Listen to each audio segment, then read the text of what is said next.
বন্ধুরা, আপনারা কি জানেন এই অদ্ভুত প্রাণী গিরগিটির জন্ম কিভাবে হয়? এরা কোন পরিবেশে থাকে? এরা কিভাবে তাদের শরীরের রং পরিবর্তন করে এবং কেন এদেরকে রক্তচোষা বলা হয়? বন্ধুরা, আজকের ভিডিওতে আমরা আপনাদেরকে গিরগিটির জীবন চক্র এবং এদের বিভিন্ন ক্ষমতা এবং অজানা কিছু বৈশিষ্ট্য সম্পর্কে জানাবো। তাই বন্ধুরা, কোনো কিছু মিস না করতে চাইলে ভিডিওটি না টেনে শেষ পর্যন্ত দেখুন। বন্ধুরা, ভিডিওটি শুরু করার আগে আপনি যদি আমাদের চ্যানেল ফ্যাক্ট রিসার্চে নতুন হয়ে থাকেন তাহলে এখনই আমাদের চ্যানেলটি সাবস্ক্রাইব করে পাশে থাকা বেল আইকনটিতে ক্লিক করুন।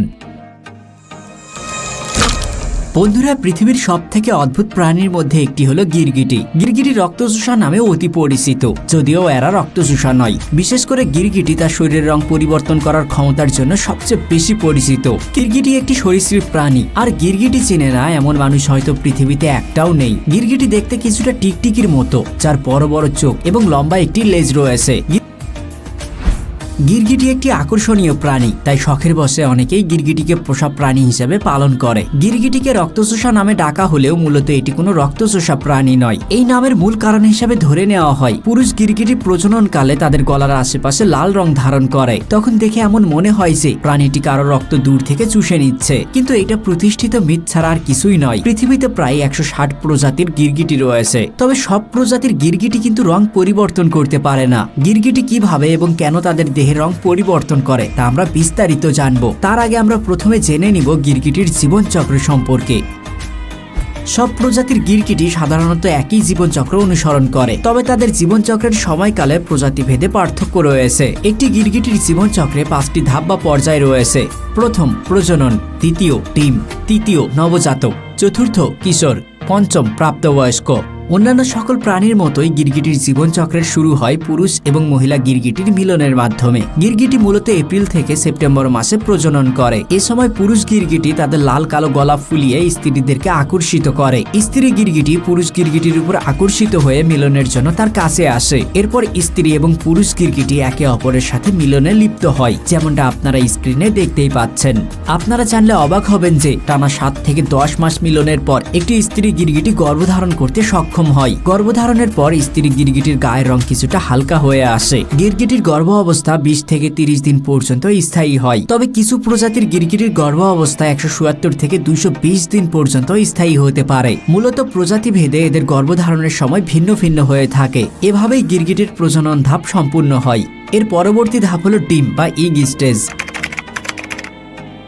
ডিম পাড়ার মুহূর্ত চলে আসলে স্ত্রী গিরগিটি মাটিতে একটি গর্ত খোঁড়ে এবং সেই গর্তে ডিম পাড়ে। তবে কিছু প্রজাতির গিরগিটি রয়েছে যারা জীবিত সন্তান জন্ম দেয়, অর্থাৎ তাদের শরীরের ভিতরে ভ্রূণের বিকাশিত হয়। এরপর তারা সন্তান প্রসব করে। তবে বেশিরভাগ গিরগিটি ডিম পাড়ে। একটি মহিলা গিরগিটি আকার এবং প্রজাতির উপর নির্ভর করে 5 থেকে 100টি পর্যন্ত ডিম পাড়তে পারে। ডিম পাড়ার পর মা গিরগিটি ডিমগুলোকে বালি দিয়ে ঢেকে রাখে এবং সেগুলোকে বালির নিচেই একা রেখে সারা জীবনের জন্য চলে যায়। 6 থেকে 9 সপ্তাহ পর্যন্ত ডিমের ভিতরে বাচ্চাগুলো বিকশিত হতে শুরু করে। 6 থেকে 9 সপ্তাহ পর ডিমগুলো থেকে ধীরে ধীরে বাচ্চা ফুটতে শুরু করে। ডিমগুলো পুরোপুরি ফেটে গিয়ে সেখান থেকে নবজাতক বের হয়, আর এরপরেই শুরু হয় নবজাতক কাল। নবজাতক গিরগিটিকে হ্যাচিং বলা হয়। নবজাতকগুলো ডিম থেকে বের হওয়ার কিছুক্ষণের মধ্যেই হাঁটতে শুরু করে,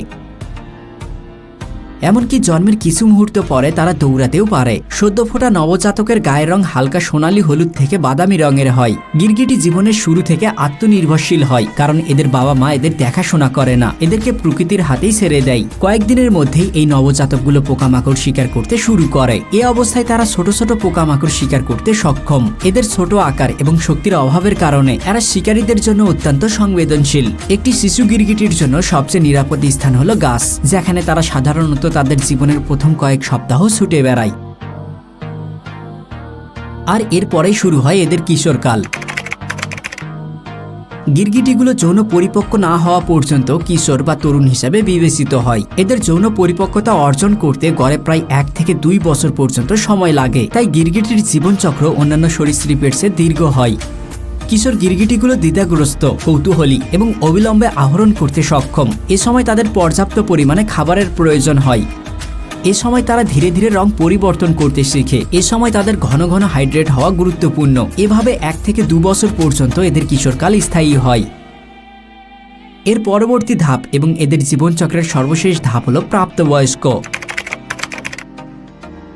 2 বছর বয়সে একটি গিরগিটি প্রাপ্তবয়স্কে পরিণত হয়। এ সময় তারা পরিপূর্ণভাবে যৌন পরিপক্কতা অর্জন করে। গিরগিটির প্রজাতির উপর নির্ভর করে এদের আকার আকৃতি ছোট বড় হয়। এ সময় এরা ছোট থেকে মাঝারি সকল প্রাণীকে শিকার করতে সক্ষম।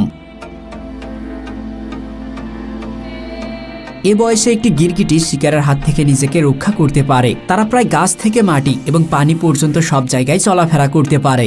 প্রাপ্তবয়স্ক হওয়ার পর গিরগিটি মিলনের জন্য সঙ্গী খুঁজতে শুরু করে। সঙ্গী খুঁজে মিলন করার মাধ্যমে এরা আবারও তাদের জীবনচক্রের সূচনা করে। একটি গিরগিটির আয়ুকাল তুলনামূলকভাবে সংক্ষিপ্ত। মূলত পুরুষ গিরগিটির চেয়ে স্ত্রী গিরগিটির জীবনকাল কম। স্ত্রী গিরগিটি 3 থেকে 5 বছর পর্যন্ত যে কোনো জায়গায় বেঁচে থাকে, আর পুরুষরা যে কোনো জায়গায় 5 থেকে 8 বছর পর্যন্ত বাঁচে। তবে কিছু প্রজাতির গিরগিটি যেমন জ্যাকসন গিরগিটি 10 বছরের বেশি সময় পর্যন্ত বাঁচতে পারে। বন্ধুরা, কিছু প্রজাতির গিরগিটি রং পরিবর্তন করতে পারে, কিন্তু সব প্রজাতির গিরগিটি রং পরিবর্তন করতে পারে না। গিরগিটি নিজের প্রয়োজনে এই কাজটি করে। গিরগিটি তার শরীরের তাপমাত্রাকে বাহিরের তাপমাত্রার সাথে সামঞ্জস্য করতে তার রং পরিবর্তন করে। এছাড়াও প্রজননের সময় এবং শিকারী প্রাণী বা শত্রুর হাত থেকে আত্মরক্ষা করার জন্য তারা দেহের রং পরিবর্তন করে। গিরগিটির শরীরে অনেক ধরনের কোষ থাকে। গাঢ় রঙের জন্য এদের শরীরে এক ধরনের পিগমেন্ট কোষ থাকে। পিগমেন্টের স্থান যখন পরিবর্তন হয় তখন এদের শরীরের রঙও বদলায়। এরা কখনো চোখে দেখে সেই রূপ রং পরিবর্তন করতে পারে না। বিজ্ঞানীরা এদের চোখে কাপড় বেঁধে দিয়েছিল, তারপরেও এরা তাদের শরীরের রং পরিবর্তন করতে সক্ষম হয়েছিল। কিন্তু এদের শরীর কাপড় দিয়ে ঢেকে দেওয়ার পর এরা তাদের শরীরের রং পরিবর্তন করতে ব্যর্থ হয়। বন্ধুরা, আপনারা জানলে অবাক হবেন যে অনেকেই এই প্রাণীটিকে রক্তচোষা বললেও প্রকৃতপক্ষে এটি খুবই ভীতু এবং লাজুক স্বভাবের প্রাণী। এরা সহজে কাউকে কামড়ায় না। কামড়ালেও এদের কামড় সম্পূর্ণ বিষবিহীন এবং এদের কামড়ে কোনো ব্যথা হয় না। তো বন্ধুরা, গিরগিটির জীবনচক্র আপনাদের কেমন লেগেছে এবং এরপরে আপনারা কোন প্রাণীর জীবনচক্র সম্পর্কে জানতে চান সেটা অবশ্যই কমেন্টে জানাবেন। আর ভিডিওটি ভালো লাগলে অবশ্যই একটি লাইক করে বন্ধুদের সাথে শেয়ার করবেন। কথা হবে অন্য এক ভিডিওতে। সেই পর্যন্ত ভালো থাকবেন। ধন্যবাদ।